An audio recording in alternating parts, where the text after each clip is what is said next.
distinguished honor and privilege to introduce Professor John Hagan. He is the John D. MacArthur Professor of Sociology and Law at Northwestern University and a Senior Research Fellow at the American Bar Foundation. Professor Hagan also co-wrote with Winona Ryman Richmond his pioneering book entitled Darfur and the Crime of Genocide, published by Cambridge University Press in 2009. This book has received numerous accolades, including the prestigious Albert J. Rice Book Award from the American Sociological Association. The title of his talk is Choosing to Fight and Forget Vietnam, Iraq, and Sudan and Darfur. I have changed the title a bit, but the topic remains related very much to this concern with how we represent events involving atrocities and so on. It draws a bit also on some work I've done with Joachim recently, where we tried to think a little bit about remembering the Vietnam War, which is a place where I'm going to start briefly. Our President Barack Obama in Minneapolis in August of 2011 spoke to the Minneapolis American Legion veterans of the Vietnam War, and he said, "Let it be remembered that you won every major battle of that war, every single one." I'm always curious. When I tell this to most people, they are in disbelief and look at me incredulously. And I'm curious whether even in Minneapolis, how many people would have been aware of his having said that here? Was it reported in the press? This is not something people, not part of the collective memory of Barack Obama's appearances in Minneapolis. Well, it's remarkable, and it was not a one-off sort of thing. He didn't say it by accident. Barack Obama doesn't say anything by accident, I don't think. He repeated this statement pretty much word for word at a commemoration ceremony for the 50th anniversary of the Vietnam War at the Vietnam Veterans Memorial in Washington last year. So it's an interesting thought. We could quarrel about whether there might be some context in which it's true. I'm less interested in that than understanding the significance of it, I think, more broadly, which is probably not something that Barack Obama was thinking about. There's this idea in social psychology, backed up by a considerable amount of laboratory, small groups, experimental research, and it has to do with the idea that if you present people with a lot of information as background, and then you have presented to them in some form an authoritative figure who speaks to some part of that set of facts, but not all of that, people tend to retrieve in their memories later on the parts of the authoritative person said. So that if you were in that audience and you heard Barack Obama say that, you might not remember that more than 1 million Vietnamese civilians died in that war. You may not remember My Lai, and you may not remember a lot else that happened in that war, and some of which we're still learning about. So it's this idea that when you remember one set of facts or one fact, that can lead to you forgetting something else. And that's kind of the theme I want to play with in these remarks. And there is not a paper to back this up, and I'm not on record as having said anything that I'll say to you, so I'll deny it if it sounds stupid later on, and maybe characterize it as an incomplete thought. But in any event, I want to try to draw out this idea in relation to Darfur. There seems to me there are two main arguments for going to war in America in the post-Vietnam era. One of these ideas has to do with the idea of humanitarian intervention, responding to threats of harm to persons of other countries, and this relates to the idea of responsibility to protect, that I'll come back to in a moment. This is the background of our involvement in the former Yugoslavia and in Bosnia. On the other side of the ledger, there are the more recent ideas that we've rapidly sort of pushed back in our collective memories, I think, almost to the point of it having disappeared. But the idea that during the Bush administration, President Bush made an argument for preemptive war, which responds to threats to our own citizens, and in this context, of course, following 9/11, and this was the source of the rationale as a background for the invasion in response to the presumed weapons of mass destruction, presumably held by the government of Saddam Hussein in Iraq. And again, the earlier idea of humanitarian intervention goes to a quite different set of ideas having to do with the responsibility to protect more universally. And it comes out of UN-mandated drive to try to establish this principle in the General Assembly. Canada played a large role in advocating this. And the idea is to impress upon member states the responsibility to intervene to stop ongoing mass atrocities. It's an aspect of why Bill Clinton eventually apologized for failing this responsibility in Rwanda.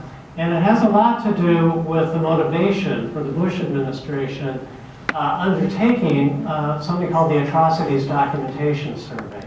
And I'm going to come back and talk about that in a moment. It was a survey done across the border from Darfur in Chad in the late summer of 2004. I want to circle back again, sort of a circular set of arguments, perhaps not in the pejorative sense, I hope, in any event.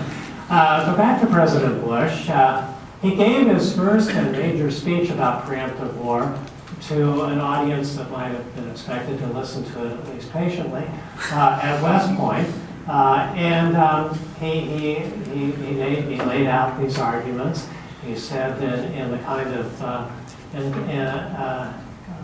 emphatic language that he often used with regard to Iraq and 9/11 and so on, he said that our security would require the best intelligence to reveal threats that we in turn would then have to respond to, that our military needed to be ready to strike at a moment's notice in any dark corner of the world, and that our security would depend on Americans being forward-looking and resolute and ready for preemptive action whenever necessary to defend our liberty and defend our values.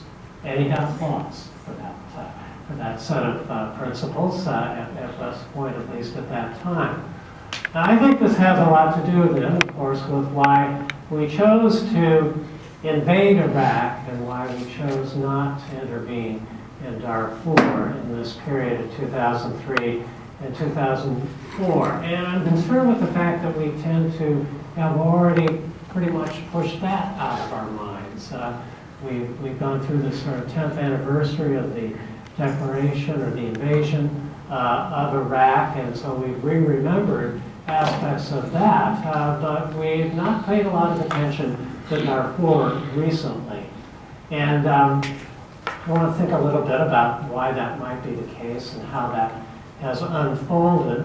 Darfur was a genocide that rivaled Iraq's on-full genocide against the Kurds in Iraq. But the difference, the key difference, of course, was that in 2003 and 2004, the genocide in Darfur was ongoing. And I think that's why Louis Moreno Ocampo, as chief prosecutor, continued to press this issue, not only then, but going forward in his efforts to get the Security Council, the United States, or anyone else to engage in the sort of activity that would be necessary to bring al-Bashir to trial. I don't assume that al-Bashir will never be on trial for genocide, as Jens has suggested. I still can imagine that this will happen. And I want to think a little bit about why it hasn't happened, and perhaps why it should. There's more background, of course, to Anfal and the genocide in Iraq, in Halajah in particular, in terms of the use of poison gases. Again, in 1991, after the first Gulf War, Saddam ordered the military to attack the Shia in the southern part of Iraq, and that took on a genocidal dimension, certainly huge in scale. Something I had not realized, actually, until I spoke to an Iraq War veteran at the University of Wisconsin, was that the United States actually did have units in southern Iraq during this period after the first Gulf War, when Saddam ordered this military set of reprisals against a rebellion in the southern part of Iraq. This is a period when the first George Bush had encouraged the idea of taking up arms and revolting against Saddam, but then those units retreated to their bases and did not become engaged. In any event, by 2003, Saddam was not engaged in mass atrocities. Not only did he not have weapons of mass destruction, but the nature of the atrocities that were occurring in Iraq had evolved in a somewhat different way. This was a highly bureaucratized regime. It's a developed country. It has a well-trained, at that time, and well, has a well-trained military now as well, actually. But the military was effective, and it, beyond that, had a huge security apparatus with numerous agencies, and one of which, the General Security Directorate, was directly under the control of Saddam Hussein himself. And he used that bureaucracy in a very selective way, involving detention of people who were charged with offenses, placed on trial, often tortured, sometimes raped. And it's an important part of the period in Iraq, in leading up to our invasion. But it was a period that we don't usually, typically, wouldn't identify in certainly genocidal terms. So, I want to say a little bit about the Atrocities Documentation Survey that I mentioned. This was a survey of more than 1,000 refugees from Darfur, just across the border. Colin Powell used this survey for his testimony before the UN and before the Senate Foreign Relations Committee, when he effectively made his determination on behalf of the United States as Secretary of State that a genocide had occurred and was actually underway in Darfur. This gives you a sense of how the survey was done. This survey became the basis of the research that I was involved in Darfur with Winona Ryman Richmond and others. This is a map that sort of shows the border of Sudan and Chad. The surveys were done in 20 camps across the border in Chad, and the people are located in terms of where they came from in Darfur. Pathetically, maybe to note that the State Department was persuaded to do this survey was they wanted to ask the kinds of questions that couldn't be asked in the internal displacement camps inside Sudan, where they would ask about illness and deaths, but not attribute causes to the deaths in terms of violence, and where they couldn't ask about the sort of evidentiary questions that might be used in making the case that genocide had occurred. So, the question quickly, and I won't go on too long, is to say a little bit about what have we learned in Darfur. And the important point I want to make is what we've learned is not only about death and mortality, as Gabrielle usefully noted, but also about displacement, or what we might alternatively call extermination on the one hand and elimination on the other. Thinking that both of these are important parts of the crime of genocide. And eliminating the people from their land and to their survival as a group constituted in that place is very much a part of genocidal behavior as in a way that parallels, but is different from mortality. So how many died? Much of the conflict over the death estimates in Sudan look small today in comparison to our lack of certainty about what happened in Iraq, actually. But at the time, it seemed intense because we got caught up in it. We had done a preliminary estimate that the level of mortality could be in the area of 350,000 to 50,000 missing. And that number was taken up and used in the kinds of full-page ads that appeared by Save Darfur in the New York Times and the Aegis Trust in one of the British newspapers. It attracted the attention of the State Department But it came in a period, and I apologize for this clumsy slide. It looks a little silly, and we're dealing with a morose topic, but it helps to make a point. After Powell had left as Secretary of State, Condoleezza Rice comes in. She wants to do things a little differently, and she wanted to focus on trying to get peace negotiations going on, and I think something else as well. And so in April of 2005, we've got Robert Zoellick, now the president of the World Bank, flying as a Deputy Secretary of State to Khartoum. He does a press conference. At the same time, the head of security in Darfur, a person by the name of General Gosh, who still serves in that role, flew to Washington for a meeting at the CIA.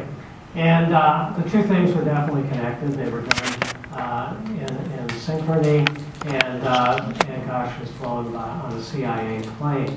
Rice had replaced Powell. Gosh was head of security.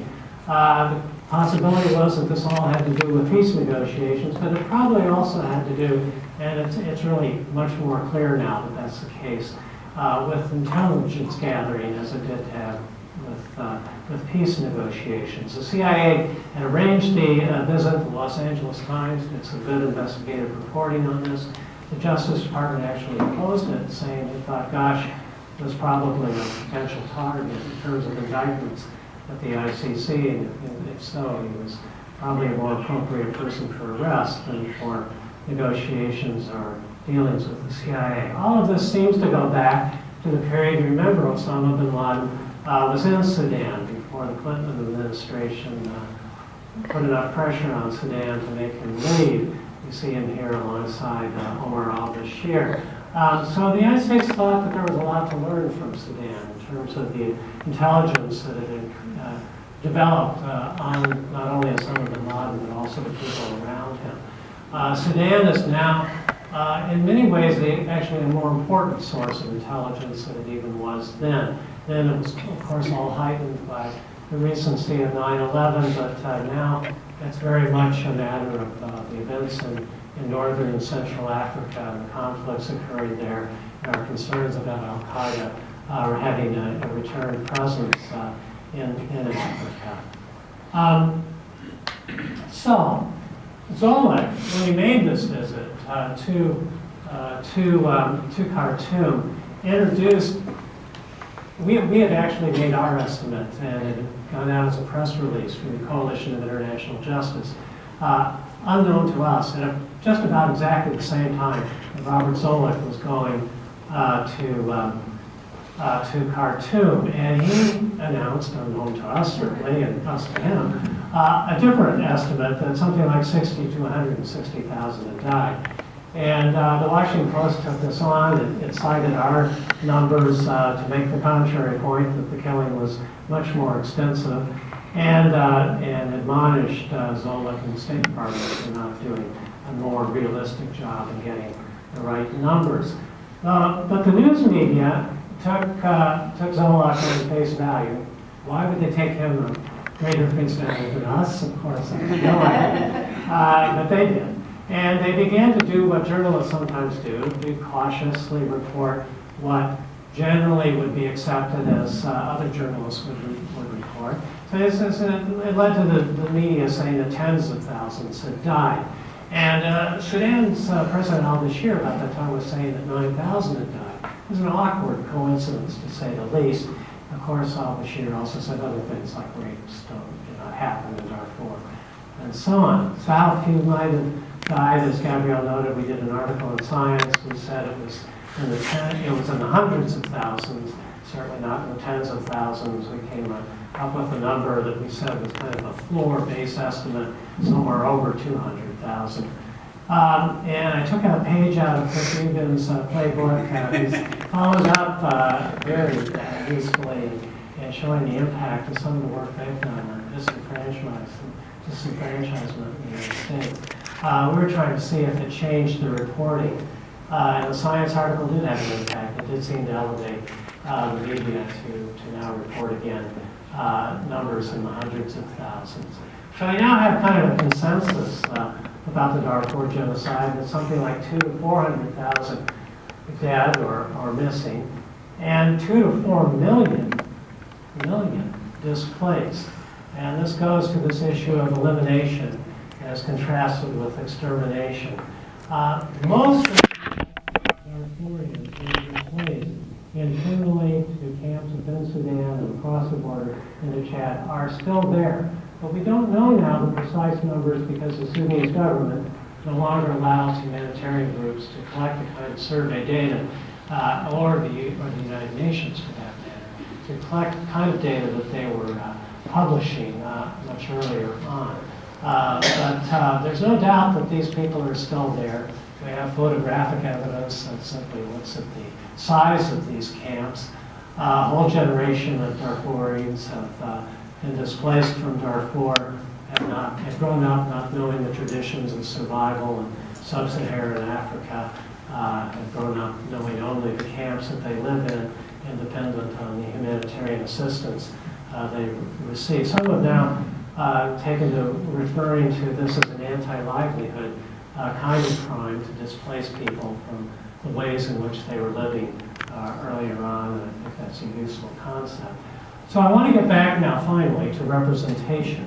In February of 2012, Jeffrey Gettleman, an enterprising reporter for the New York Times who reports on Africa and who actually won a Pulitzer Prize in February, or it was announced in February of 2012, actually did an article that appeared on the front page above the fold of the New York Times with a color photograph from Darfur of individuals who were reputedly returning to their farms and villages. And this article included a quote from a UN official in a particular agency that had an interest in demonstrating that they were doing something successfully. It said that something like 100,000 people had returned. Now, actually, 100,000 is not a large part of 2 million.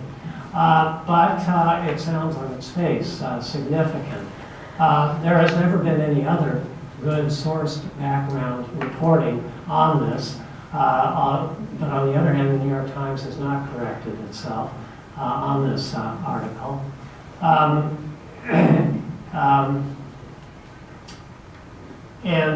So this continues to be a part of our collective memory. Most of you probably don't remember the specific article, but I think many people do have this impression that large and significant numbers of Darfuri displaced people have returned to their homelands. And this, from all accounts, is not true. We continue to have the kind of photographic evidence. At least this is the largest camp in South Darfur, the colony camp.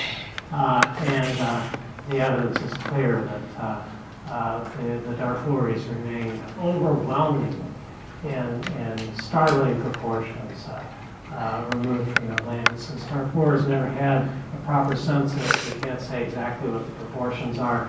Whenever I tried to do estimates, they're up in the area of 60 to 70% of Darfuris being displaced from their villages in Darfur. And the UN no longer reports numbers because they're not able to. Sudanese government does not make it possible for that to happen. So I'm going to bring this to a close. It's late in the face a hungry audience, especially on a morose topic. But I want to close by talking just briefly. Nick Kristof used to count the days since George Bush talked about Darfur. Well, we're getting to that kind of situation again with regard to Darfur in the current administration, and there are a number of different ways to make this point.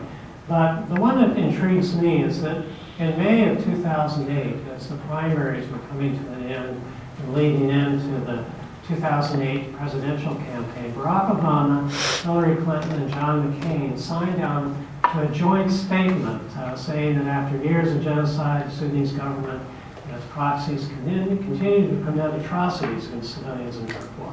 There be no doubt the Sudanese government is chiefly responsible and is able to end it, which would be, I think, Louis Moreno Ocampo's point. We stand united to demand that genocide and violence in Darfur be brought to an end. I think this is an interesting sort of statement to think about. its effect seems clear enough. It was a way of taking the issue off the table. It no longer was a part of the back and forth between Barack Obama and Hillary Clinton. It only been one or two exchanges on it, and John McCain would never address this issue during the campaign. And I think it's interesting to think about what it doesn't say. It's not talking about elimination. It's really talking about extermination, as if genocide were only about that kind of violence and not about what I talked about in terms of displacement and elimination. So I wonder if it isn't a way, in a way, fits into this sort of way of thinking of retrieval-induced forgetting when our sort of final candidates sort of set the boundaries on what it is that we remember about Darfur. Although I think it must be more complicated than that. And it's interesting to think about what's going on when you have different parties involved, literally different parties, different candidates involved who are such prominent people, and they sign on to a joint statement and then silence, nothing happens, really. Basically, we have since that time, 5 years ago, we have a period of long inaction. Barack Obama set up an Atrocities Prevention Board, which was announced with great flourish at the Holocaust Museum in Washington.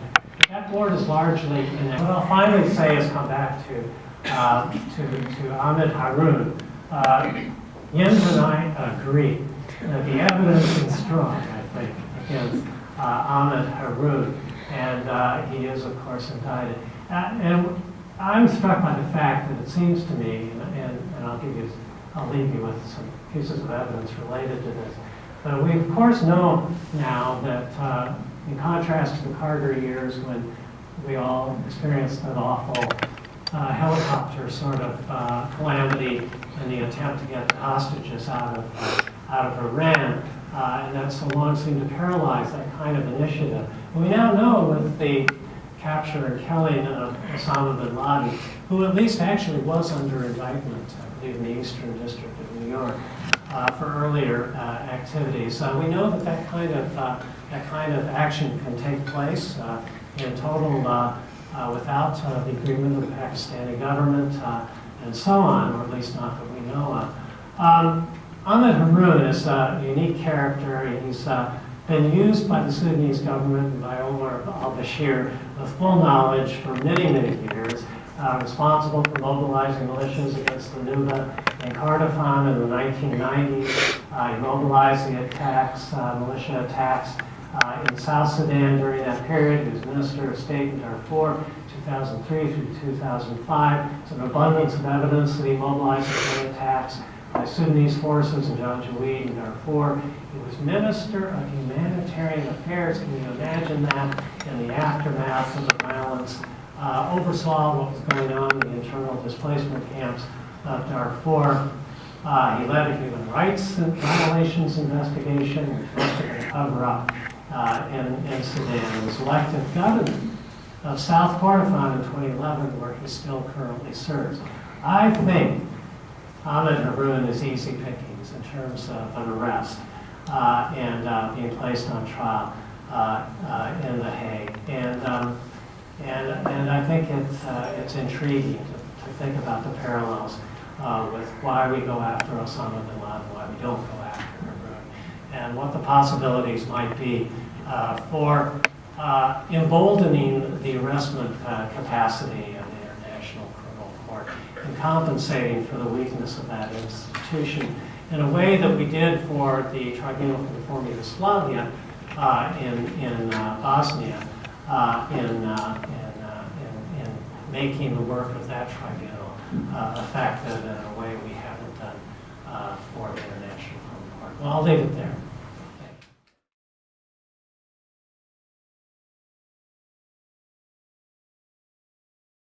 So I don't see a priority in terms of the preemptive war sort of doctrine used as a basis for invading Iraq. Now, Darfur on its own merits, I think, is interesting to think about. So also is our role in relation to the former Yugoslavia. And this will be certainly, my own answer and open to dispute. But I do believe, actually, that deterrence is a large part of thinking in these prosecutions. And I do believe that in both places, there's powerful reason to believe that there were deterrent effects, notwithstanding the fact that actually we haven't produced a trial and conviction in Darfur.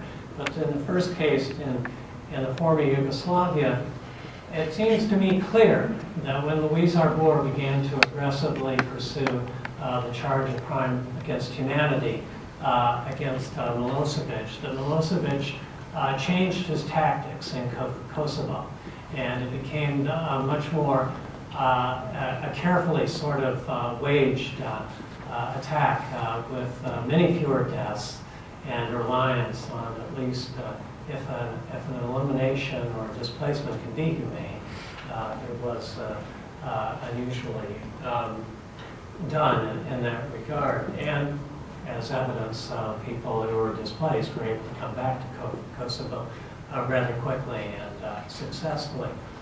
In Darfur, in February of 2004, the highest-ranking UN official in Sudan raised the specter of Darfur being another Rwanda, and it finally caught and hooked the international media in terms of seeing it more seriously, I think, than it had before.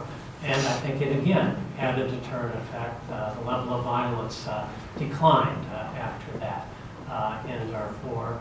Other policies remained in place, of course, and it's a very strategic government, and even modifications in strategy of the order that I'm talking about are hugely important in terms of saving lives.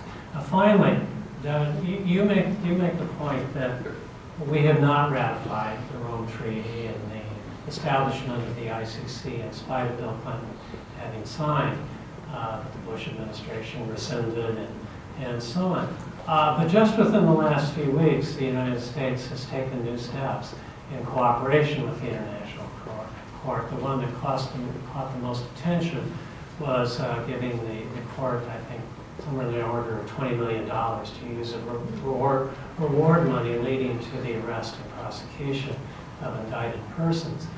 That seems to me a single-mindedly ineffectual way of going after al-Bashir and Harun, heavy on the symbolic side and low on the instrumental side. And so, but the logic presumably that justify one justifies the other. And so I think we have a role to play in that part of the world. I think it can have a deterrent effect. You know, I think the Holocaust Museum on the Washington Mall is just extraordinarily important and interesting in various ways. I mean, one way is I find myself comparing it to the, I won't get the name quite correct, but the museum in Berlin, the museum to commemorate the murder of the Jews in Europe. Right from the title, the name of these places, it's rather different. You know, it's, to me, that Berlin Museum is telling the people of Germany to take responsibility for the Holocaust. Whereas the Holocaust Museum on the Mall in Washington, it's not accidental that it's not about Native Americans or slavery. You know, it's not asking us, and in fact, it's celebrating our role at Nuremberg. And it's not. The good thing about that is, as an American, you go to that museum and you see the celebration of the Nuremberg trial and Justice Jackson and so on, and you feel we have a part of it, something, you know, something to be proud of. So I think it's extraordinarily important. It was great that the Carter administration made it happen. It's great that it's evolved and continues to attract large numbers of people. It's tremendously disappointing that the current administration seems to resist, by all means possible, to articulate its latent support. I want to believe at least there's latent support for the ICC. And so we're in danger of losing, weakening, and seeing the disappearance of the gains, I think, of some of that. So that's a really interesting question. I think bears a lot more investigation than the answer provides. But yeah, I think that's extraordinarily important. First of all, it's not clear to me why it's so important to you to characterize all this wrong in international criminology as genocide. Why isn't it good enough to call it crimes against humanity?